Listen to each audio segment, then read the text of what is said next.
Bună, Valentina! Povestește-ne un pic despre tine. Bună ziua, numele meu este Bița Maria Valentina. Am 24 de ani și sunt din Buzău. Am absolvit ASE-ul și pozițială sanitară ca asistent medical generalist, iar la ASE Finanțe Bănci. În paralel am mai făcut și câteva cursuri de marketing și mm, chiar comunicare în afaceri. Cam atât aș putea să spun despre mine. Ceva mai interesant decât CV-ul. Dar îmi place să citesc, în special romane de dragoste. Oh. În ultimul timp am început să editez fotografii și videouri, dar nu este la nivel de performanță, doar un hobby. În viitor mi-aș dori să performez pe această meserie, pentru că am observat că este o meserie, editarea. Îmi place să ies în aer liber, să petrec timp cu familia și să ajut în general oamenii.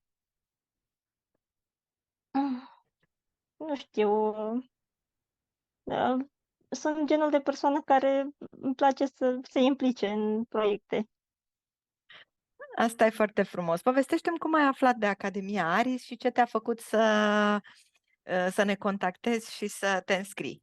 Am aflat de Academia Aris din cadrul Asociației de Sprijin a Copiilor cu Handicap, filiala Buzău, și doamna președintă mi-a trimis linkul cu ce prezinta Academia Aris și mi-a sugerat: tu ar trebui să faci mai mult. Și zic, atunci o să contactez Academia, să văd în ce constă și o să mă înscriu. Și cum ți s-au părut cursurile acum că au trecut 2 luni de zile?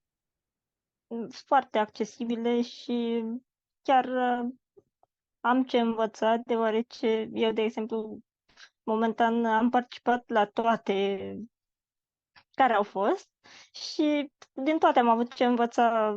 De exemplu, la Office am învățat scurtăturile din tastatură. Într-adevăr, aveam cunoștințe dinainte, dar nu și pe partea aceasta. Limbile străine, într-adevăr, făcusem în școală, dar nu la nivel de performanță, aveam probleme cu pronunția și cred că mă ajută și cursurile de orientare în carieră. Toate de până acum mi s-au părut foarte importante și care cred că mă vor ajuta în viitorul apropiat sau chiar îndepărtat. Profesorii cum ți s-au părut? Cum ți s-a părut că ei au interacționat cu voi și cum ați lucrat împreună? Foarte frumos a fost. Toți profesorii, mai ales, au înțeles problemele, fie că erau tehnice, fie că erau de natură personală. Când nu se putea intra, mi se pare că sunt niște oameni deosebiți. Nu pot să dau un nume, să spun că cineva a fost mai bun sau mai puțin bun. Toți sunt niște oameni deosebiți. Știu că ai început să colaborezi la un moment dat cu ei, să înregistrezi sau să descarci înregistrările cursurilor, să le urci pe Drive, Da, ai devenit mai mult decât un cursant. da, am descărcat la toate cursurile la care am participat, am vorbit cu profesorii și au fost de acord să pun înregistrările în Drive, deoarece unii colegi se descurcau greu cu session-ul și am zis să fie ușor pentru toți, mai ales când lipsea, să poată viziona cursul într-un mod mai facil.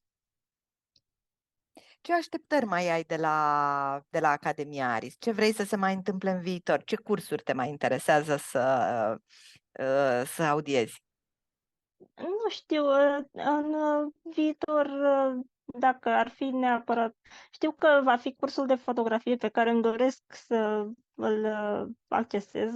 Deja mi-am exprimat dorința de a participa, deoarece, cum am spus, doresc să aflu mai multe despre tainele fotografiei și editării clipurilor video și celelalte cursuri. Atât timp cât se mai fac, eu sunt interesată pentru a afla cât mai multe lucruri care mă pot ajuta în prezent sau pe viitor. Mă bucur, sper că și la cursurile de antreprenoriat, sper să fii la toate cursurile prezente și de acum încolo. Mai avem un curs de copywriting care o Da, să urmeze cât de curând și poate așa plănuim noi, și un curs de dezvoltare personală. desigur, eu cred că voi participa la toate, deoarece mi se pare interesante și cred că mă vor ajuta pe viitor. Mersi mult, Valentina! Te așteptăm în Mulțumesc și continuare. Te pup! mulțumesc și eu. O zi bună!